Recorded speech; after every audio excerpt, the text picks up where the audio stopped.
नमस्कार प्रिय विद्यार्थियों, आज हम बीए प्रथम वर्ष हिंदी साहित्य प्रश्न पत्र द्वितीय हिंदी कथा साहित्य के अंतर्गत प्रसिद्ध कहानीकार सुदर्शन के व्यक्तित्व एवं उनकी प्रसिद्ध कहानी हार की जीत पर चर्चा करेंगे। सुदर्शन का नाम प्रेमचंद युग के सशक्त कथाकार के रूप में माना जाता है। इनका मूल नाम बद्रीनाथ भट्ट व उपनाम सुदर्शन था। सुदर्शन जी पंजाब के सियालकोट जिले में पैदा हुए थे, जो अब पाकिस्तान में है। उस समय भारत का पंजाब प्रांत अविभाजित था। सुदर्शन जी का हिंदी व उर्दू भाषाओं पर समान अधिकार था। सुदर्शन कहानी के क्षेत्र में प्रेमचंद के अनुयायी थे। मुंशी प्रेमचंद और उपेंद्रनाथ अश्क की तरह पंडित सुदर्शन हिंदी और उर्दू दोनों में लिखते रहे हैं। उनकी गणना प्रेमचंद संस्थान के लेखकों में विश्वंभरनाथ कौशिक, राजा राधिका रमण प्रसाद सिंह, भगवती प्रसाद वाजपेयी आदि के साथ की जाती है। उनकी पहली उर्दू कहानी तब प्रकाशित हुई थी जब वे 6ठी कक्षा के छात्र थे। उसके बाद लाहौर की उर्दू पत्रिका हजार दास्ता में उनकी अनेक कहानियां छपी। आपने उपन्यास व नाटक भी लिखे हैं, तथापि आपकी प्रसिद्धि का कारण कहानियां ही है। पहले उन्होंने उर्दू में कहानियां लिखी, पर सफलता इन्हें हिंदी कहानी में ही मिली। सुदर्शन की पहली कहानी 1920 में हार की जीत नाम से प्रकाशित हुई थी और इसी पहली कहानी को ही उनकी श्रेष्ठतम रचना माना जाता है। सुदर्शन मानवीय भावों को कुशलता से चित्रित करने में सिद्धहस्त थे। इनकी कहानियां सहज और सरल होती थी। इनके प्रमुख कहानी संग्रह इस प्रकार है: सुदर्शन सुधा, सुदर्शन सुमन, पुष्पलता, तीर्थ यात्रा, पनघट, गल्प मंजरी, सुप्रभात, नगीने व प्रमोद। इनकी कहानियों की कथा वस्तु रोचक, प्रभावशाली और पाठक के अंतर्मन को स्पर्श करने वाली होती थी। इनकी कहानियों के शीर्षक कहानी के प्रारंभ से अंत तक पाठक की जिज्ञासा बनाए रखने वाले थे। कहानी में समाज और राष्ट्र के प्रति मंगल कामना ही इनकी कहानियों का मूल कथ्य होता था। सुदर्शन की कहानियों का विकास पात्रों के संवाद से होता है और संवादों के माध्यम से ही पात्रों के चरित्र स्वरूप उभर कर सामने आ जाता है। संवादों से ही कहानियों की घटनाओं को गति मिलती है। इनकी कहानियों के संवाद सरल, सहज एवं सुबोध होते हैं। सुदर्शन की कहानी के पात्र जीवंत होते हैं। इनकी कहानियों के पात्र किसी न किसी चारित्रिक विशेषता के पूरक होते हैं। पहली कहानी हार की जीत का पात्र खड़ग सिंह डाकू होते हुए भी मानवीय गुणों से युक्त एक आदर्श पात्र है। हिंदी साहित्य में बाबा भारती और डाकू खड़ग सिंह का नाम अमर पात्र के रूप में याद किया जाता है। एल्बम कहानी का मुख्य पात्र सदानंद करुणा की प्रतिमूर्ति, गरीबों के मसीहा के रूप में सदा याद किया जाता है। सुदर्शन की कहानियों की भाषा सरल, सहज एवं सुबोध है। पात्रों द्वारा किए गए संवादों के शब्द उनकी योग्यता के अनुरूप है, किंतु जहां जहां भी पात्रों की मानसिकता दर्शानी है, वहां वहां इनकी भाषा का भावात्मक रूप उभर कर सामने आता है।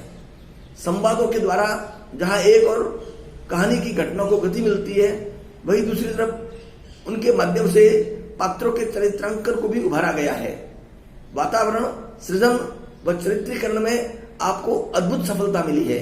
तत्सम, तद्भव और देशी शब्दों के प्रयोग से भाषा के कथ्य जीवंत है।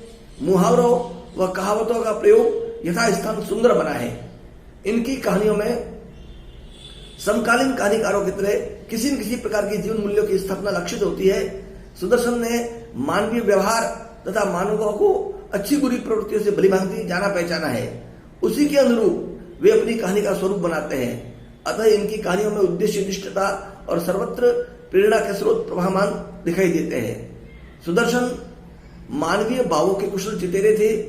उनकी कहानियां अत्यंत सहज एवं सरल है।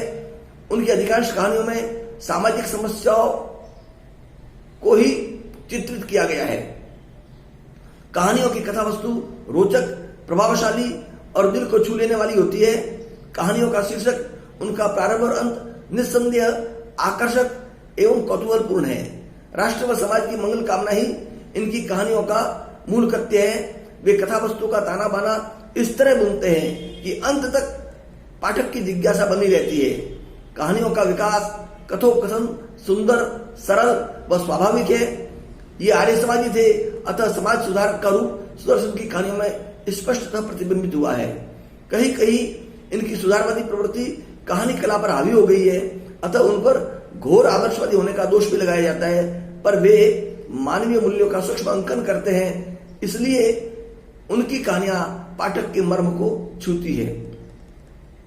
पंडित सुदर्शन ने 1913 में कॉलेज छोड़ने के बाद लाहौर से प्रकाशित होने वाले उर्दू साप्ताहिक हिंदुस्तान के संपादकीय विभाग में नौकरी आरंभ की।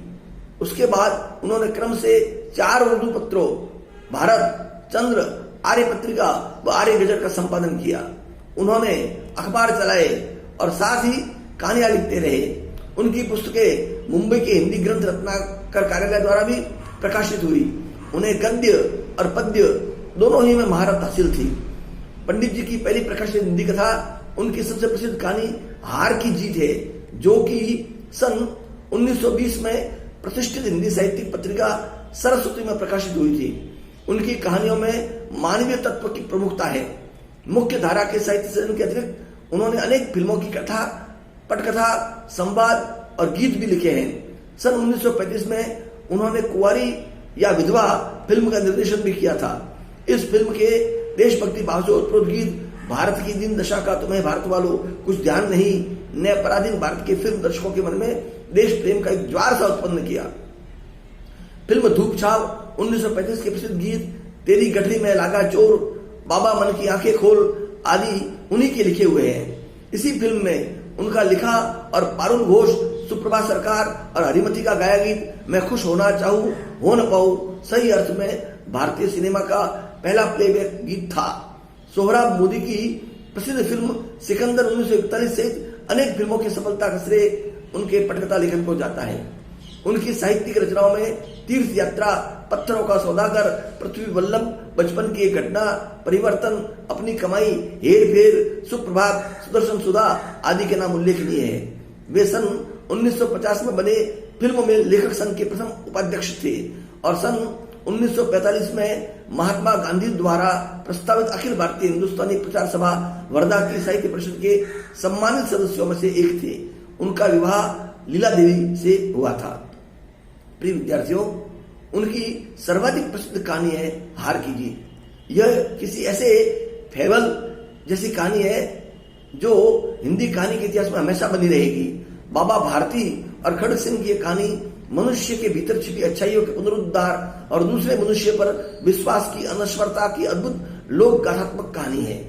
इस कहानी में सुदर्शन जी ने बहुत ही प्रभावशाली ढंग से बताया है कि परोपकारियों और सज्जनों की सदा जीत होती है। ये इंसान के शरीर में दिल के धड़कने और उसके जीवित रहने की कहानी है। कहानी में सरलता व ईमानदारी का आदर्श प्रस्तुत किया गया है। कहानी का सारांश इस प्रकार है। बाबा भारती नाम के एक साधु थे। उनके पास सुल्तान नाम का एक घोड़ा था जो बहुत ही सुंदर और ताकतवर था। बाबा उस घोड़े से बहुत प्यार करते थे।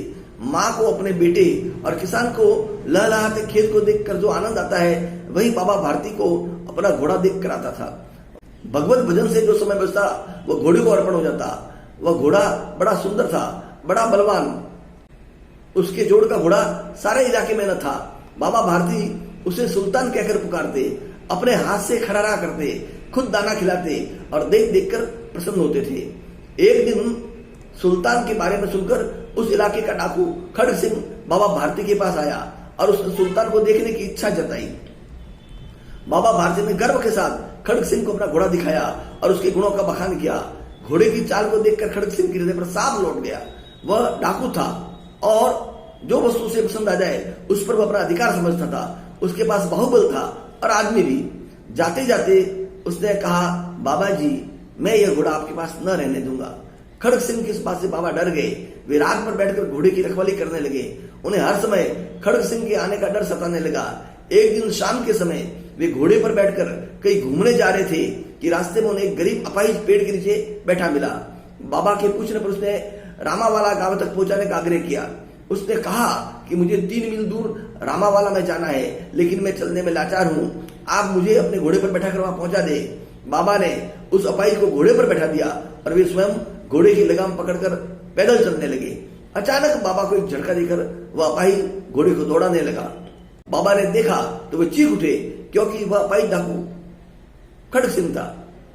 बाबा ने उससे फिर कहा, यह घोड़ा तुम्हारा हो चुका, मैं तुमसे वापस करने के लिए न कहूंगा, परंतु खड़ग सिंह केवल एक प्रार्थना करता हूं, उसे अस्वीकार न करना, नहीं तो मेरा दिल टूट जाएगा। मेरी प्रार्थना केवल यह है कि इस घटना को किसी के सामने प्रकट न करना। लोगों को यदि इस घटना का पता चल गया तो वे गरीब पर विश्वास न करेंगे। बाबा भारती अपने जिस घोड़े को अपने प्राणों से भी अधिक प्यार करते थे, उसको डाकू खड़ग सिंह द्वारा धोखे से चुरा लेने के बाद भी बाबा भारती को अपने प्यारे घोड़े से अधिक चिंता गरीबों एवं असहायों की है। उनकी बातों से उनकी महानता और सृजनता का पता चलता है। बाबा भारती के शब्द खड़ग सिंह के कानों में लगातार गूंज रहे थे। वह सोचने लगा, बाबा कितने उज्जवल और पवित्र भाव के व्यक्ति है। इन विचारों वाला यह बाबा वास्तव में मनुष्य न होकर साक्षात देवता है। बाबा की बात सुनकर खड़ग सिंह के मन में उनकी सज्जनता और महानता का इतना प्रभाव पड़ा कि उसे अपनी भूल पर पश्चाताप हुआ और रात के अंधेरे में वह घोड़े को बाबा के मंदिर में उसी जगह बांध कर चला गया जहां वह बंधा रहता था। डाकू खड़ग सिंह की आंखों में नेकी के आंसू थे। खड़ग सिंह का बाबा के विचारों से हृदय परिवर्तन हो गया और वह एक भला आदमी बन गया। अर्थात बाबा भारती के घोड़े सुल्तान को पहुंचाकर खड़ग सिंह ने अपनी भूल को सुधारा। व्यक्ति जन्म से बुरा नहीं होता, परिस्थितियां उसे बुरा बना देती है। यदि ऐसे व्यक्ति को अनुकूल परिवेश मिले तो उसे सुधरते देर नहीं लगती। प्रिय विद्यार्थियों, इस प्रकार हार की जीत कहानी एक श्रेष्ठ कहानी है। यह हिंदी की सर्वश्रेष्ठ 10 कहानियों में मानी जाती है।